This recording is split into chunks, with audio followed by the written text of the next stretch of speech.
नमस्कार दोस्तों, कैसे हैं आप सब? मुझे उम्मीद है आप सब बहुत अच्छे होंगे। आज का जो वीडियो है मेरा ये एक आध्यात्मिक विषय का वीडियो है। अगर आपको अच्छा लगे तो प्लीज़ इस वीडियो को ज़्यादा से ज़्यादा शेयर कीजिएगा, लाइक कीजिएगा, क्योंकि आज के वक्त में इस तरह के वीडियोज़ का आना बहुत ज़रूरी है। मैंने कुछ दिन पहले ये खबर सुनी थी कि कुछ मंदिरों से कुछ विशेष मूर्तियां हटाई जा रही हैं, जैसे कि साईं बाबा की मूर्ति हटाई जा रही है या इस तरह की चीज़ें हो रही हैं। चलिए मूर्ति हटा रहे हैं तो अच्छी बात है, लेकिन सोशल मीडिया पे बहुत ही अपशब्द बोले जा रहे हैं, अपशब्द बोले जाते हैं। दूसरे धर्म को नीचा दिखाया जाता है। आजकल ये चीज़ें बहुत ही ज़्यादा हो गई हैं। अपने अपने धर्म को सब श्रेष्ठ दिखाने की कोशिश करते हैं, सामने वाले को नीचा दिखाने की कोशिश करते हैं। तो मेरा ये थोड़ा-सा वीडियो इसी विषय पर आधारित है। थोड़ा-सा मैंने सोचा इस बारे में भी आप लोगों से डिस्कस किया जाए, बातचीत की जाए। हम मनुष्य पृथ्वी पर रहते हैं। हम लोग कितने हैं? जितने मनुष्यों की जो संख्या है उससे कई गुना ज़्यादा जो संख्या है समुद्री प्राणियों की है। धरती पर भी कई जीव रह रहे हैं, उनकी संख्या मनुष्यों से ज़्यादा है। उनमें कोई भेदभाव नहीं होता। हम इंसान इंसान में कितना भेदभाव करते हैं, धर्म के नाम पे, जाति के नाम पर। हम इतने मूर्ख कैसे हो सकते हैं, मुझे ये समझ नहीं आता।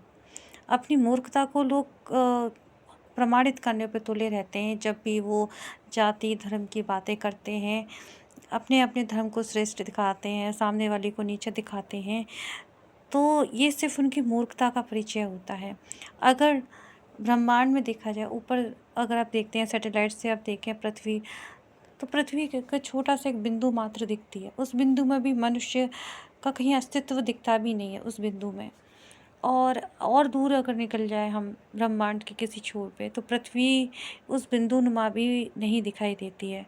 तो जिस ब्रह्मांड में पृथ्वी का एक अस्तित्व भी नहीं है, अगर हम दूर ब्रह्मांड में देखते हैं, तो वहाँ के ये छोटे से तुच्छ जीव उस परमात्मा को चैलेंज करते हैं, परमात्मा उस ईश्वर, इस डिवाइन को चैलेंज करते हैं धर्म के नाम पर, जाति के नाम पर। अरे बेवकूफ़ो!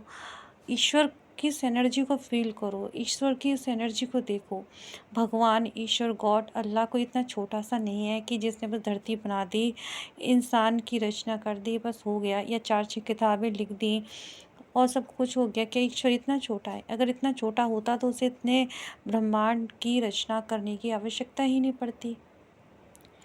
उसे उसे क्या पड़ी है? तो थोड़ा-सा इंसान को अपने, आजकल जो तुच्छता फैली हुई है संसार में, जाति, धर्म के नाम पे, इस तुच्छता को त्यागना चाहिए। मनुष्य बने और मनुष्य के प्रति प्रेम भाव रखें। हाँ, ईश्वर को प्राप्त करने के आपके तौर तरीके हो सकते हैं, अलग हों। उस ईश्वर से जुड़ने के तौर तरीके आपके अलग हों, लेकिन किसी की आस्था को ठेस पहुँचाना ठीक नहीं है। अभद्र भाषा बोली जाती है एक दूसरे के धर्म के खिलाफ, अभद्रता दिखाई जाती है, चाहे वो कोई भी धर्म का व्यक्ति हो। ये हिंदुस्तान में तो कुछ ज़्यादा ही बढ़ गई है ये चीज़ें।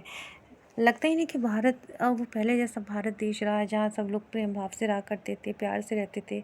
अब इस देश में जाति धर्म के नाम पे पता नहीं क्या मचा हुआ है। लोगों को धर्म, अपने धर्म के विषय में जानकारी नहीं है, दूसरे को नीचा दिखाने की यहाँ पर कोशिश करते हैं। उनसे अगर थोड़ा धर्म के विषय में कुछ जानकारी ले लो तो वो गाली गलौज पर उतर आते हैं। ऐसे ऐसे लोग यहाँ पर हैं। तो मेरा यही कहना है कि आप पहले अपने आप को देखो कि ब्रह्मांड में आपका अस्तित्व क्या है। आप किस देवी देवता की मूर्ति की पूजा की बात करते हैं, कौन से भगवान की पूजा की बात करते हैं, कौन से गॉड की, कौन से अल्लाह की पूजा की बात करते हैं। ब्रह्मांड में जाकर देखिए कहाँ अस्तित्व है आपका।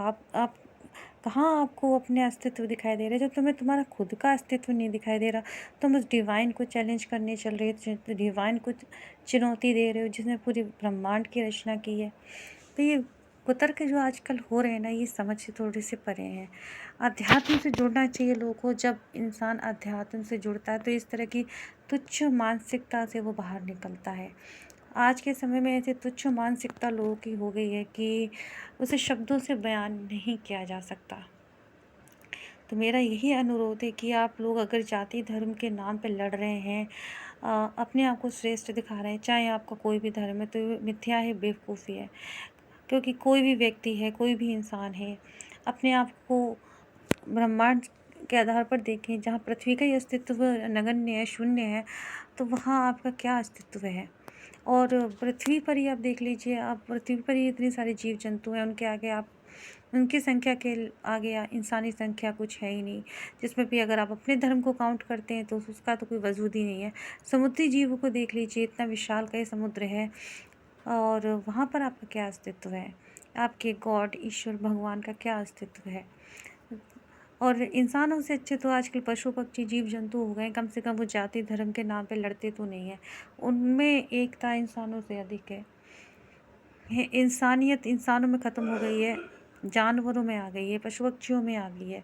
इंसान तो बस जाति धर्म के नाम पर लड़ता फिर रहा है।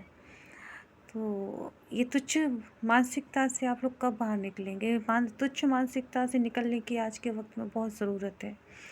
अपनी छोटी सोच को त्यागें, एक सही रास्ते पर आप चलें, अपने आप को देखें, आप क्या है, आपका वजूद क्या है, आप क्या करने आए। अपने बारे में तो जानते नहीं कि मैं इस दुनिया में क्यों आया हूँ, मेरे इस दुनिया में आने का क्या मकसद है। बस मैं हिंदू हूँ, मैं मुसलमान हूँ, मैं सिख हूँ, मैं ईसाई हूँ, मैं वो, मेरा धर्म खतरे में, मेरा धर्म श्रेष्ठ, मैं पहले आया, मेरा पुराना धर्म है।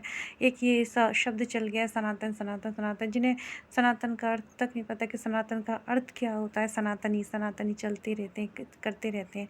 सनातन का अर्थ क्या होता है। सा से अर्थ होता है सत्य, शाश्वत। ना से अर्थ होता है जो नष्ट, ता से होता है तत्व, और ना से होता है नहीं, यानी वो शाश्वत सत्य जो कभी नष्ट नहीं होता, वो है सनातन, यानी कि वो है परमात्मा।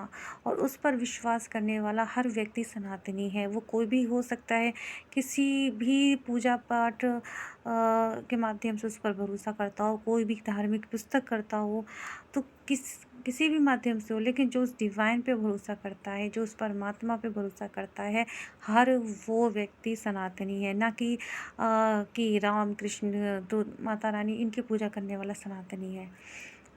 तो ये जो आजकल चला हुआ है ना, ये व्हाट्सएप ज्ञान जो लोगों को दिया गया सनातन सनातन, तो बेवकूफ़ों का ज्ञान है ये। अपने आप को बेवकूफ़ों के ज्ञान से दूर रखें और समझदार बनें।